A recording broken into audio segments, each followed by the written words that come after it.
presenter. She is Miss Mudalige. Miss Mudalige is also a product of the University of Colombo, Faculty of Law, and she is now presently a lecturer of this university. Her interest in the research areas are labor rights, environment rights, and constitutional law. Today, she has chosen the topic to address us, to give us her thoughts, for us to think and relate back to the society. And her topic is corresponding trade union laws in Sri Lanka with that of international standards to enable professional recognition. Over to you, madam.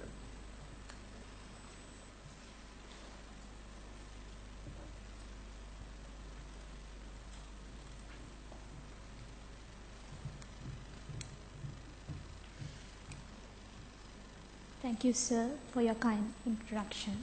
Good evening, everybody. I'm here to present about, as you can see, corresponding trade union laws in Sri Lanka with that of international standards to enable professional recognition. My presentation outline is as follows: introduction, objectives, methodology, analysis, recommendations, and conclusion. As the introduction, in Sri Lanka, the first enactment specifically regarding trade unions was enacted in 1935 by the Ordinance Number 14. It recognized the trade union rights of employees with some limitations. Trade unions can be generally defined as a collection of people making the collective voice towards the betterment of their working conditions and other related requirements, thus being recognized and fulfillment of the demands which are justifiable, inevitably demonstrate a satisfactory working environment which promotes professional recognition. Utter professional recognition ultimately establishes a satisfactory workforce who will be providing the full strength towards the accomplishment of business objectives, which drives towards the national development. That is why my objectives are to compare trade union laws in Sri Lanka with that of international standards, and accordingly to evaluate whether international standards align with the Sri Lankan legal criteria. Used methodology is a qualitative one, since the topic and discussion is based on social sciences, which limit the usage of quantitative methods due to its nature. Primary and secondary sources were used accordingly. Now move on to the most important part of the research, the analysis. What is professional recognition? It is the acknowledgement of the professional status and ensuring the right to practice the profession, enhancing the working conditions, best working practices, and connected infrastructure integrate the professional recognition. Then we must look at what a trade union is. It is an association carried on mainly for the purpose of protecting and advancing the members' interests in connection with their daily work according to GDH code. How trade union laws enhance professional recognition?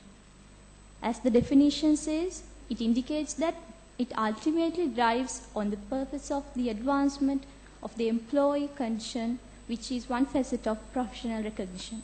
Thus, it shows the idea that idealizing the legal framework of trade union in Sri Lanka, taking international standards into the prototype, will ensure professional recognition in one hand. So, how to improve trade union laws in Sri Lanka? We can take the example from international standards, because the objective of international standards is to protect workers and establish universality to ensure equal protection for all. Under right to form a trade union, become a member of a trade union, and engage in trade union activities, there are several international standards can be placed.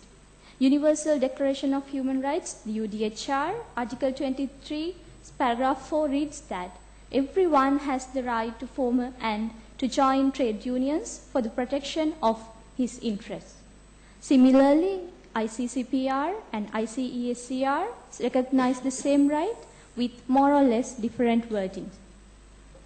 In the Sri Lankan context, we can see that Article 14(1)(c) and (d) of the present constitution recognizes the freedom of association and the freedom to form and join a trade union.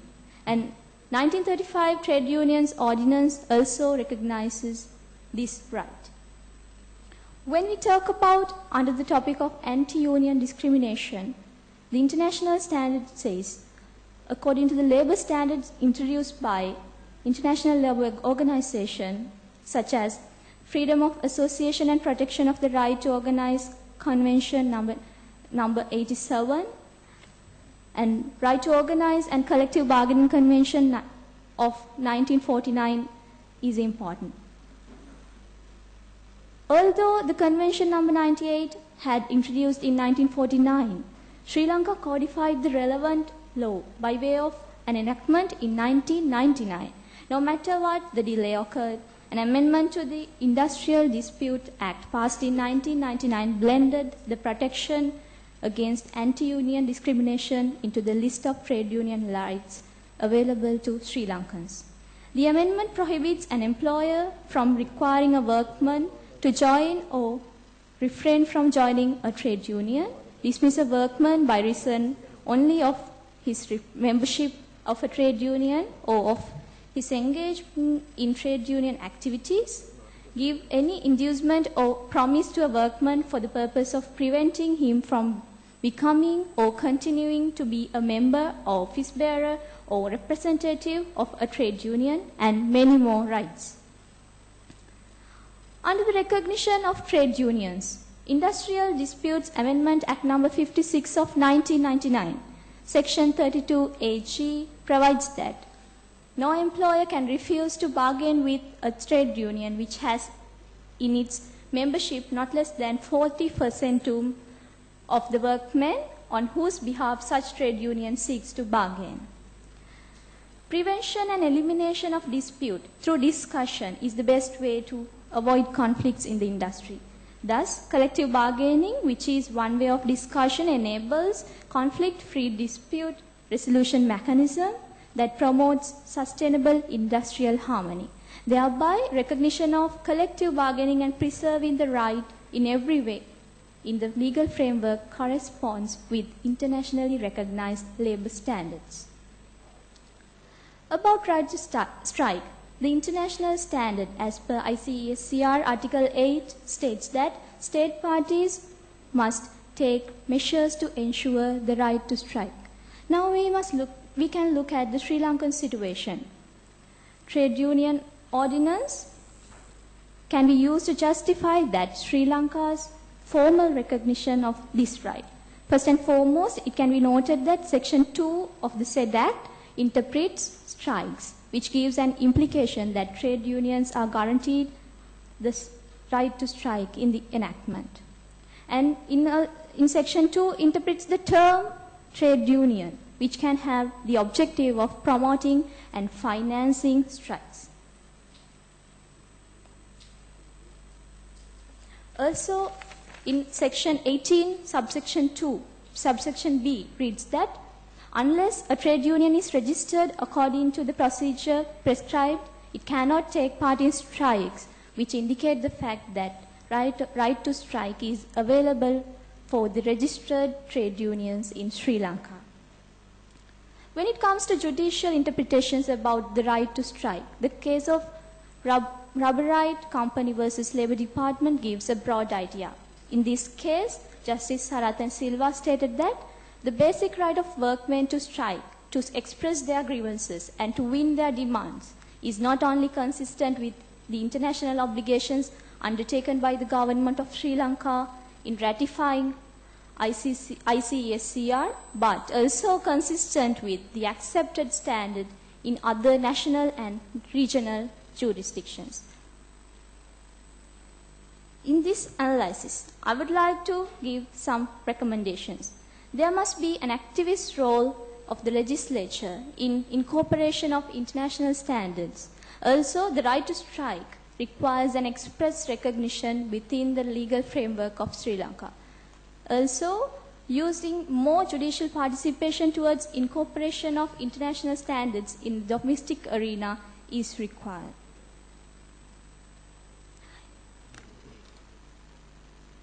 As the conclusion, I'd like to state like this. Legal framework of Sri Lanka has its positive indications towards corresponding international standards in the area of trade union laws, which inevitably enable professional recognition. It assists towards decision-making in a way that promotes social justice as recognized in the international arena. It also provides platform to enhance human rights aspect of labor relations. That concludes my presentation. Thank you for your attention. Thank you, Ms. Mudalige, but you have not utilized your full time. You have given us 5 more minutes extra time to deal with your presentation at the discussion stages.